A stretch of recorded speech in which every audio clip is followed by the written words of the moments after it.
تعالوا اوريكم الشاورما اللي على الفحم بتتعمل ازاي، وكمان هنقدمها بطريقتين، طريقة للناس اللي بتعمل رجيم وطريقة للناس اللي ما بتعملش رجيم. وكمان هقولكوا على اسرار الشاورما ازاي تطلع طرية وما تنشفش منك. اعملي اعجاب وتعالي.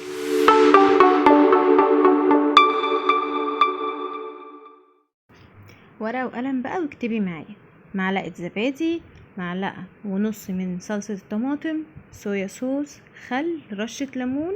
وبعد كده هقولك بقى على شوية توابل، وبعد كده هكتبهم لك في الفيديو من تحت. هناخد ايه بقى؟ ملح، فلفل اسود، وكركم، وكزبرة، وتوابل شاورما، ومعلقة من التوابل اللي هي عملناها سوا، اللي هي المنكهات. الفيديو بتاعها هتلاقيه عندك على الصفحة. ونقلب الكلام ده كويس جدا، ونجيب بقى صدور الفراخ تبقى كاملة كده وسليمة زي ما هي. ايوه كملي معايا وانت تعرفي. وتحطيها في التتبيلة كويس جدا وتسيبيها في التلاجة. انا سبتها الليل كله، بس انت ما تسيبيهاش اقل من ساعة. وكل ما هتسيبيها كل ما هتشرب من التتبيلة وهتبقى احلى. بعد كده بقى تيجي عندك في طاسة تكون ما بتلزقش، وتسخنيها كويس جدا وتحطي الصدور. اول ما هتلاقيها بتنزل ميه بتاعتها كده، ابدا اقلبها على الوش التاني واوطي النار واغطيها. طب احنا ليه عملنا كده؟ ودي مش طريقه شاورما.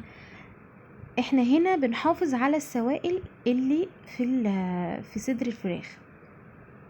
انا هنا هقطعها كده. على فكره كانت استوت خلاص معايا بالظبط، قعدت ربع ساعه وموطيه النار عليها واستوت. بص هنا انا بوريكي كميه السوائل اللي موجوده جوه الفراخ بعد السوا، وان هي مش ناشفه معايا، واللحم طري وشارب من التتبيله وجميل. هو ده بقى السر. دلوقتي انت لما بتروحي المحل تجيبي شاورما، مش بتلاقي السيخ عليه كميه كبيره من الفراخ والراجل بيقطع منها؟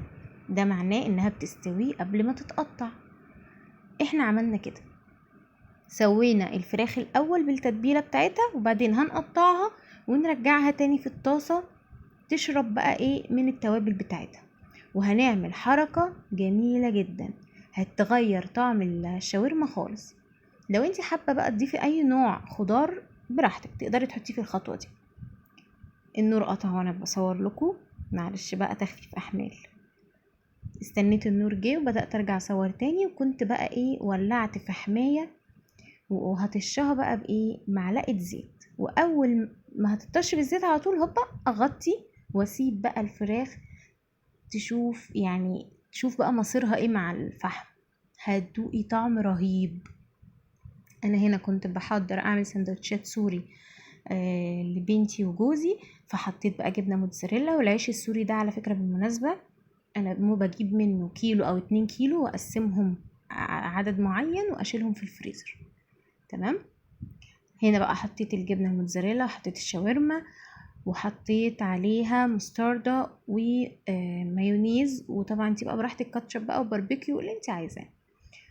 وبنعمله بقى بالطريقه دي، ان احنا بنتني حته صغيره الاول، نحط الحشو بتاعنا، وبعد كده نقفل من الناحيتين ونبرمها. طريقه السوا سهله جدا، بدل ما بنحط فيه زيوت وحاجات زي كده، لا، هتجيبي بقى طاسه تكون ما بتلزقش عندك او صينيه، وتنزلي فيها بالكلام ده كله وتضغطي عليهم جامد علشان يلزقوا في بعض والحشوه تتماسك والجبنه تسيح. انا هنا طبعا الاكل اللي فات ده كان تبعهم هما، انا ما كنتش هاكل الحاجات دي، فقدمته مع البصل المخلل اللي بالسماق اللي احنا نزلنا الفيديو بتاعه، اللي انا نزلت لكم الفيديو بتاعه هتلاقوه على الصفحه عندكم. كانت في منتهى الجمال بجد، وكلتها كده. هنا بقى خلاص العيش السوري كان خلص. اوريكم بقى من جوه كان عامل ازاي. بالمناسبه كان سخن جدا، انا ما كنتش عارفه امسكه. الفكره في التسويه بتاعته انك تضغطي عليه. بصي هنا الحشو متماسك ازاي ولازق كله في بعضه، والجبنه سايحه، والطعم كان تحفه.